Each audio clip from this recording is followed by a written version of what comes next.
Good evening, ladies and gentlemen. I wanted to do a quick addendum to the Calvinistic Materialism Triumphant video because I realized that in my mind I had done this very slick transition where I had talked about nihilistic materialism and then I switched to Calvinistic materialism, and that people could see this big transformation that had happened in American culture.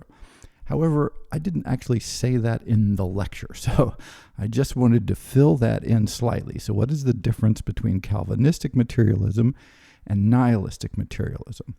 And as I mentioned in the lecture, what's important, or one of the things that's important about the materialism in the United States after World War II, is it did have this very profound ethical component.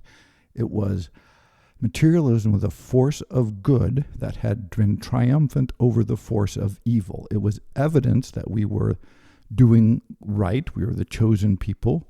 Our country was superior. We were outproducing, outdeveloping, more innovative. We were on the cutting lines. It was us versus the evil empire to show who was better, who was stronger, whose fundamental way of being was superior, and that superiority was underwritten by God. And so we were demonstrating that we were superior to the godless communists by our material production.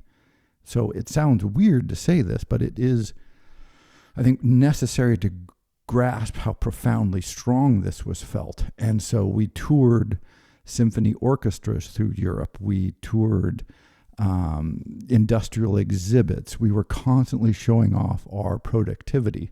And it's easy to say, oh, this is advertising, this is marketing, this is cultural outreach, soft power, all of these words, which is true. But the big push behind this, the big organizing force was, look, ours are better, we're faster, we're stronger because we're correct. We're living the right way. Ours is a superior system. And this was articulated most clearly when the wall came down and all kinds of thinkers, left and right, center, had just announced, like, okay, again, as I mentioned, history has ended. We now know the best sort of organizational system for a country. It's to have a sort of American-style democracy. It's to have a neoliberal economic order. It's to allow free markets to exercise. It's to have this material productivity and abundance that makes everybody happy, and it makes you stronger than everybody else. And yay, we've won. But of course, it's the winning that ruined everything in a way, because that took away its moral component, the strong values that had underwritten this. And it's important to think about this in some ways, is to say, hey, it used to be that a better color TV, which everybody likes a better color TV, it's bigger, but it was consistently compared both in the news and the media and industrial tours with, when other heads of state from Eastern European countries or their trade delegations would come, what would we do? We'd show them, look, oh, our big TVs. Oh, look, our movies. Our movies are so much better than everybody else's movie. Our film industry is dominant all over the world. It wasn't just an accident that's happened. It's not that this was a one-off. It was a consistent pattern for decades, and it worked because those trade delegates, the ambassadors, the cultural visitors, they all were just, shocked. A lot of them didn't like it. A lot of them were like, oh my God, this is just crass materialism.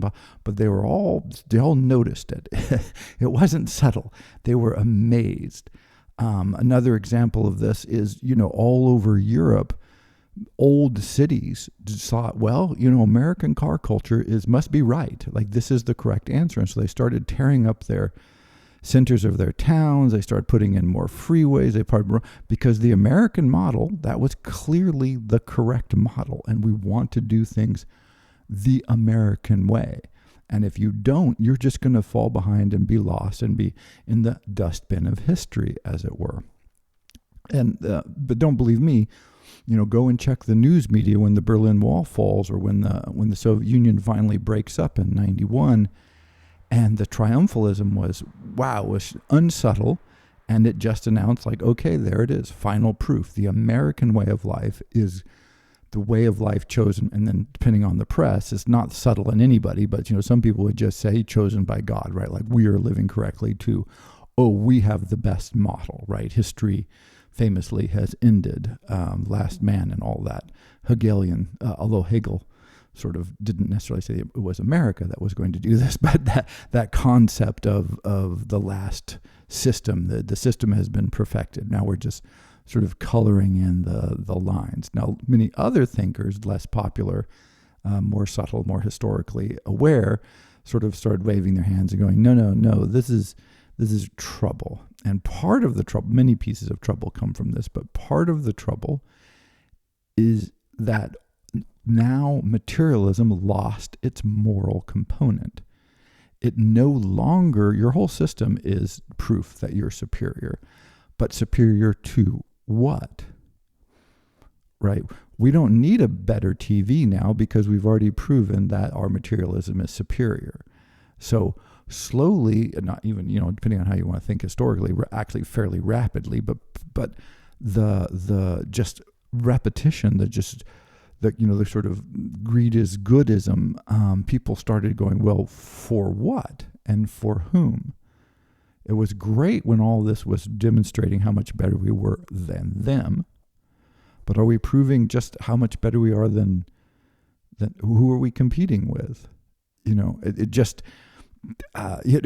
created this vacuum, and so it was like, oh no, we're just doing it because it's the right thing to do. It didn't have this exterior component. Now, still, we're motivated by materialism internally for all the reasons I talked about. Comparison. People like materialism. Again, not a bad thing, but when it becomes this demonstration that you're the chosen one of God, then wow, this is really a different world. And then when you lose that, or it begins to fade and begins to weaken, now it's problematic. And that's where I think the shift, and it's an important shift that takes place from materialistic Calvinism with that very strong moral underpinning to materialistic nihilism, which is where we're pursuing materialism.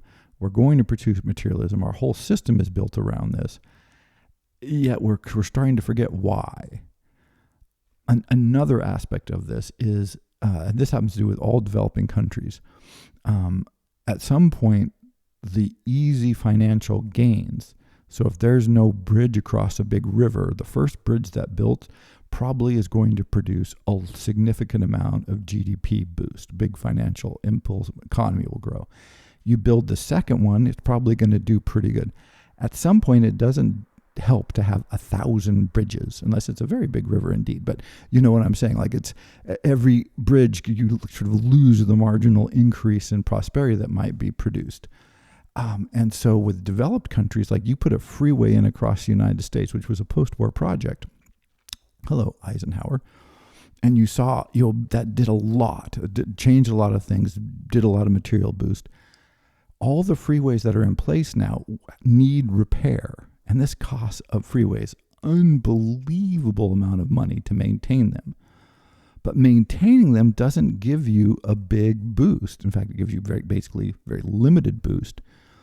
However, not maintaining them, now you're in trouble, right? So you have the opportunity to lose, but you don't get those big, easy boosts anymore.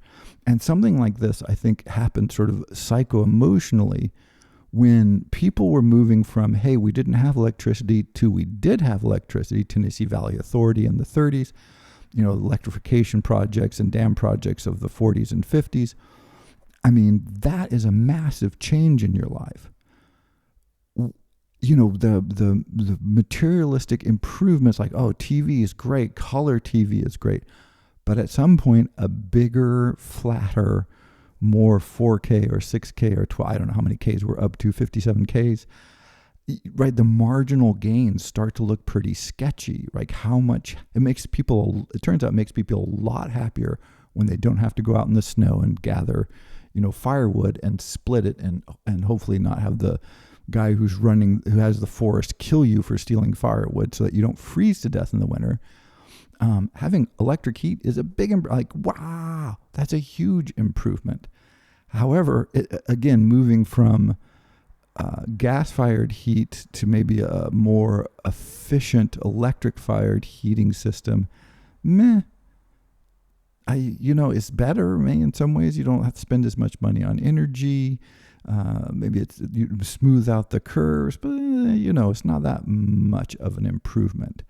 And so the benefits of materialism became both less clear because the material floor is now so incredibly. I mentioned in another lecture that until roughly 1900, 80% of the world's population was subject to endemic starvation. And, so we're not even, most of the world today is not even remotely within that. Unfortunately, some people still are. There's a huge, global political problem. But statistically, a very tiny percentage of the world's population is subject to that. And that's almost entirely political. It has nothing to do with food production. We have plenty of food for everybody. But wars, civil wars, these sorts of things, massive dislocations tend to create hunger. So the material improvements that we're experiencing tend to be less noticeable, I guess. Less. The return on them is significantly less over time, and the moral underpinnings of the materialistic triumphalism is just slipped away, it just vanished. And in some ways, I think the iconic and disturbing and upsetting moment of this was the 9/11 attacks, where billions of dollars worth of highly modern, incredibly efficient planes and buildings in this financial capital of the world, plus so many lives, were taken by a few people with box cutters from a remote, backwards country, and a small, relatively speaking, smallish terrorist group. And it's like, oh, if we're so rich and so powerful, how can we be so threatened, be so powerless in the face of the people who should recognize that we're doing it right? How can they not know we're doing it right? Because they don't have all of our things, and they don't have the capacity, and they don't. And wow, in just that moment, many things happened, of course, but I think one of the big tidal waves of impact that had was it just kind of underscored the already existing nervousness about this. That this materialism, this super prosperity, this unbelievable cultural richness and global impact didn't answer all the problems. It wasn't the solution. And it's like, how do you respond to this? Because it was small people with no material resources, and very few of them from across the globe. How did this happen? Right? And to us, we're supposed to be the invulnerable, mighty ones. And it turned out we were very vulnerable. And all the material prosperity, which is, of course, exactly what they struck at. It wasn't a mistake. The targets that they chose, they wanted to strike at those symbols of that wealth and say, hey, those symbols are not impervious. And so that is the switch, I think, that is a fundamental switch. So the materialism, we're still, without doubt, wildly materialistic. But the sort of moral component that Calvinism had granted to our materialism is struggling, and it's been struggling since I think it predates 91, but it's 91 where it really comes into focus because of the triumphalism, and it was articulated so clearly everywhere for years that we told you we're right, and our wealth proves we're right, and it's our wealth that has destroyed the Soviet Union, the evil empire, and we are the blessed and chosen ones. And again, this was not a conservative Christian thing, although of course they did say that, but the rhetoric was the same across the board. It's whether they actually invoked the name of God, that tended to be the only differentiator. You didn't have to read very carefully between the lines. So that is what I forgot to mention. I apologize. It was very clearly in my mind why I had switched from Calvinistic materialism to nihilistic materialism. but may not have been clear to those people who can't read my mind from a distance. So apologies again. I hope this helps clarify at least that aspect of the lecture, and I will have a Q&A session up within the next couple of days. I'm going to talk with Jeremy. He's getting stuff together for that, and then we'll roll that out. So thank you very much.